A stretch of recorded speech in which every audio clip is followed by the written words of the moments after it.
Halo Sobat RPL, selamat datang di episode pertama Repel Podcast Melukis Pagi Memulangkan Senja.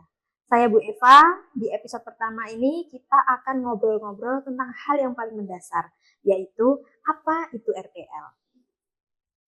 Hari ini kita akan ngobrol-ngobrol seru, ditemani salah satu sosok penting di jurusan Rekayasa Perangkat Lunak. Beri tepuk tangan untuk Bapak Agus Wibowo. Selamat datang Pak Agus. Selamat datang Bu Eva. Gimana kabarnya Pak? Alhamdulillah sehat Bu Eva. Alhamdulillah. Dan saya mengucapkan terima kasih bisa bergabung di acara podcast ini. Ya, semoga ini nanti bisa memberikan gambaran kepada adik-adik yang ingin melanjutkan ke jurusan RPL di SMKN 1 Binaya. Ini sedikit pengalaman Bu Eva. Pengalaman ini sangat penting. Ketika saya di sela-sela pada waktu itu setelah sholat zuhur di masjid belakang yang sekarang jadi musola, itu ada sesuatu yang penting. Ketika saya menanya mau melanjutkan kemana, gitu. Nah, itu ternyata saya bingung Pak Gus, ternyata saya itu salah jurusan. Waduh. Dulu nggak bisa apa-apa, sekarang mau lulus nggak bisa apa-apa. Waduh. Nah itu kan memang sekali. Ya karena memang tidak ada perencanaan.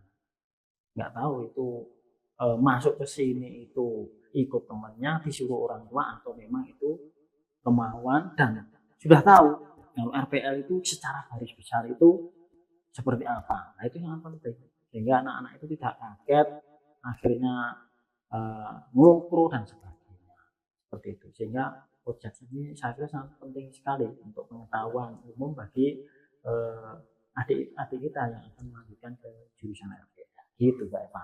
Betul, jadi di episode pertama ini nanti karena hal yang paling dasar banget ini memang penting juga. Langsung aja ya Pak ya, di pertanyaan yang pertama ini, sebetulnya RPL itu apa sih Pak? RPL itu adalah rekayasa perangkat lunak, dari namanya seperti itu.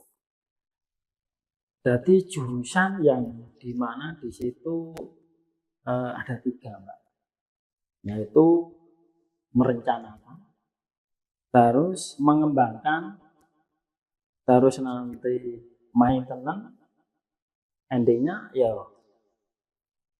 pemasaran digital seperti itu untuk jurusan RPL. Lah, kira-kira gimana? Yo itu kerjanya apa sih? Yo intinya yo itu merencanakan, berarti kan membuat perencanaan sebuah program aplikasi. Programnya seperti apa? Nah, sudah ketemu, sudah dirancang dengan baik, otomatis berpikir lagi untuk bagaimana ngodingnya, bagaimana membuatnya. Nah, itu. Dan nanti setelah jadi dan dipakai, berarti nanti ada proses yang namanya maintenance. Kalau sudah cukup, nah itu nanti baru bisa dipasarkan. Secara garis besar ya seperti itu. Nah, itu. Jadi kompleks banget ya Pak sebetulnya. Sebenarnya kompleks. Tidak hanya duduk, ngoding, selesai itu enggak ya Pak ya? Tidak betul. Karena banyak kok anak-anak RPL itu yang sangat ramai, aktif dalam organisasi, bahkan juga punya usaha sampingan dari skill mereka. Keren. Jadi kalau ada mitos-mitos yang bilang kalau anak RPL itu cupu, introvert, gak gaul, kerjanya ngoding tuh gimana tuh Pak Gus? Ya gimana ya Bu Eva ya? Sebenarnya ya nggak semua sih, nggak semua. Artinya banyak kok anak RPL yang punya skill yang luar biasa di sela-sela kesibukan sebagai seorang programmer atau seorang pengembang software. Gitu. Oke, kalau kita ngomongin kegiatan sehari-hari nih Pak, biasanya mereka di kelas tuh belajar apa saja Pak? Macam-macam sih, misalkan di kelas 10 itu juga ada yang namanya diajari konsep pemrograman. Jadi nggak langsung coding. Biasanya ya diajari bagaimana mengonsep sebuah program. Nah itu kan ada yang namanya seperti algoritma. Nah, itu diajari langkah-langkah, step-step membuat program itu bagaimana. Itu kan ada yang namanya diajarkan yang namanya flowchart. Nah itu alur logika, bagaimana program itu dari start proses sampai menghasilkan sebuah output. Nah itu diajarkan di kelas 10. Nah itu pelajaran dasar. Nah setelah itu, nanti setelah anak matang untuk sebuah perancangan, baru nanti akan diajarkan, dilanjutkan di namanya pemrograman dasar. Nah itu nanti akan dikenakan coding-coding ringan, ya, coding-coding ringan yang di situ diajarkan bagaimana anak itu mengenal yang namanya sebuah sintaks pemrograman. Nah, itu tidak sulit sebenarnya. Terus bahasa pemrograman yang akan dikenalkan di kelas 10 itu juga kayak Java, terus ada juga bahasa Python, ada JavaScript. Nah itu akan dikenalkan di pembelajaran di kelas 10. Selain itu juga akan dikenalkan tentang database. Ya, bagaimana dikenalkan untuk mendesain antarmuka, user interface. Nah itu juga akan dikenalkan sampai nanti juga di jenjang berikutnya di kelas 11 itu juga akan diajari dari pengetahuan awal, itu juga akan diajari bagaimana membuat sebuah sistem aplikasi ya, berbasis web bahkan berbasis mobile. Wow, seperti itu. Keren ya Pak ya. Keren, yeah. Biasanya nih Pak kalau project anak RPL tuh biasanya buat project apa sih Pak? Ya sebenarnya ya itu hasil dari sebuah analisa lapangan yang mungkin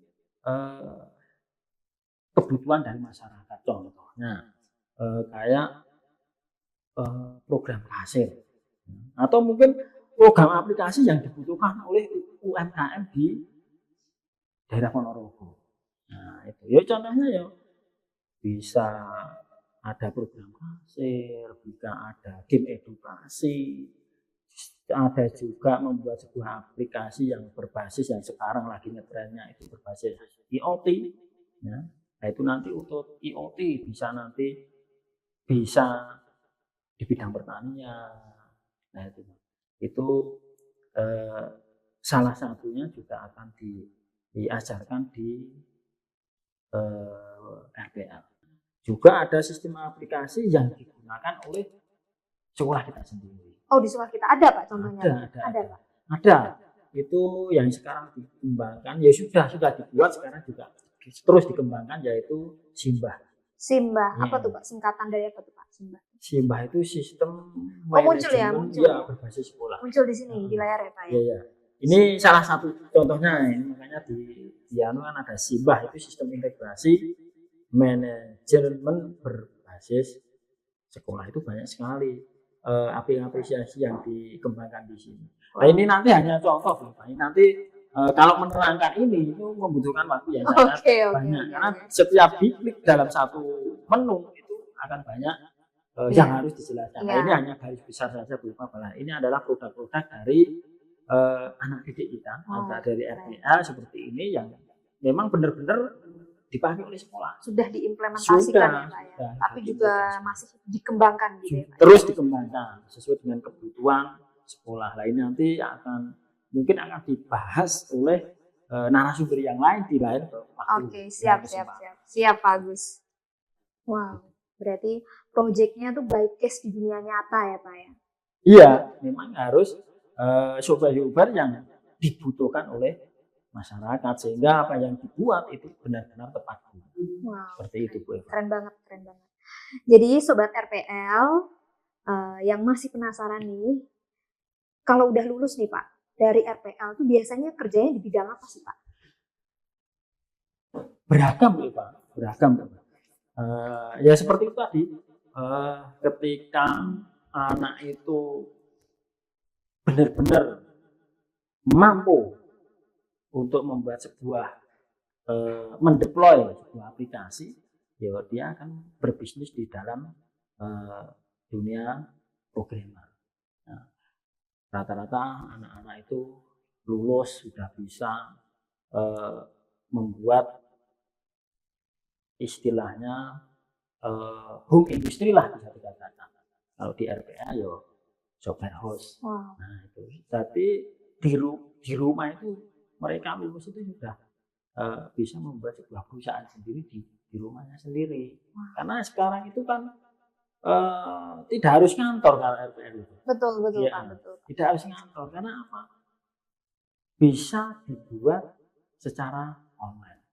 Oh. Bahkan bisa program itu dicoba secara di trial lah secara online, tidak harus kita ke sana pun mungkin ada meeting yang mungkin tidak bisa diselesaikan secara online. Kayak remote working gitu ya Pak. Betul. Jadi adik-adik yang masih nanti bingung yang kata-katanya Pak Agus ini kan ada deploy dan lain sebagainya, nanti akan disambung lagi ya. Selain itu ada yang menarik ya Pak. Gimana? Tidak hanya programmer. Nah, suatu saat saya itu pernah ngopi di sebuah kafe. Nah itu ketemu dengan alumni, ada alumni. Nah kebetulan wali kelasnya saya kalau nggak salah. Bulan ngopi ketemu, saling tegur sapa, saya tanya sekarang kerja di mana kan gitu. Nah pada waktu itu yang uji UKK itu juga saya sendiri. Internalnya apa itu. Lah itu ya intinya pokok lulus Pak Agus, itu kata-kata yang saya masih ingat. Yang pokok gitu. Lulus gitu ya. Pokok lulus. Akhirnya sekarang itu kemarin itu tidak jadi programmer, tapi dia seorang digital marketing. Oh. Luar biasanya ketika sudah sampai di mana dia itu menunjukkan mobil putih dulu. Wow. Lumayan Pak Gus, saya sudah bisa membeli ini. Wow, itu lulusan angkatan tahun berapa tuh Pak? Kurang lebih 3 tahun ya. Lalu. 3 tahun. Sekarang udah digital marketing. Iya. Digital marketing. Dan grup itu masih ada di HP saya. Wow. Jadi peluangnya. Kebetulan kan di situ ada alumni yang meninggal. Justru dia itu kan yang mengajak saya untuk takziah pada waktu itu. Nah kebetulan sekali nggak jadi takziah karena ya memang mereka punya kesibukan nggak ketemu. Iya 1-2 hari. Akhirnya yo ketemu di coffee shop. Nah ternyata tidak sukses di programmer, ternyata di digital marketing. Kan salah satunya kita juga mengajarkan tadi yang saya sampaikan. Iya. Selain membuat, mengembangkan, merancang juga endingnya digital marketing. Iya, menjual produk yang sudah dihasilkan. Ya, keren banget pokoknya jurusan RPA ini peluangnya sangat-sangat terbuka lebar gitu ya Pak ya. Apalagi sekarang kan semuanya berbasis IT. Apalagi sekarang berbasis AI. Betul AI. IT, RPL itu menjadi peluang yang sangat bagus untuk kedepannya. Kalau ini Pak, kalau ada siswa yang ragu SMP kelas 9 adik yang mungkin masih bingung pilih jurusan di SMK, saran dari Pak Agus gimana Pak?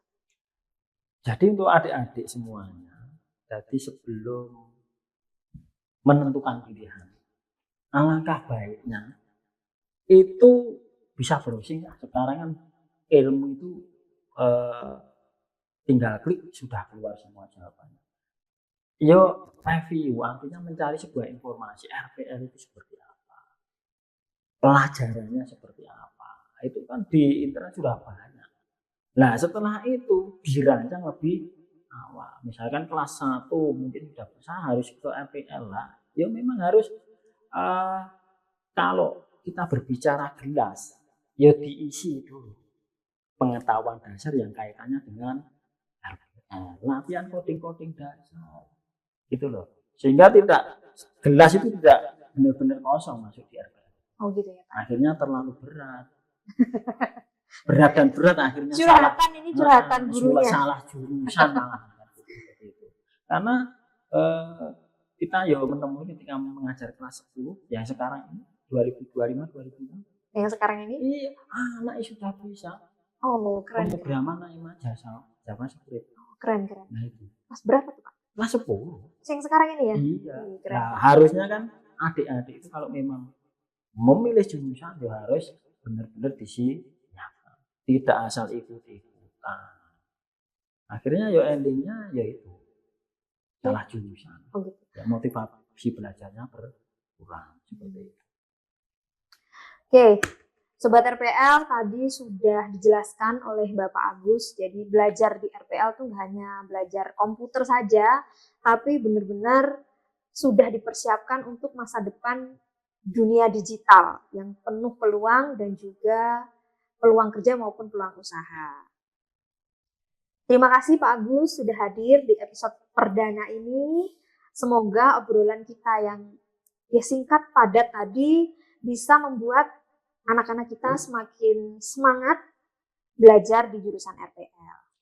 Sama-sama Bu Eva, ini adalah kesempatan yang luar biasa. Semoga pembicaraan kita ini memang benar-benar didengar oleh calon siswa, terutama yang adik-adik yang masih duduk di SMP, sehingga benar-benar untuk mempersiapkan diri untuk bisa masuk ke jurusan RPL.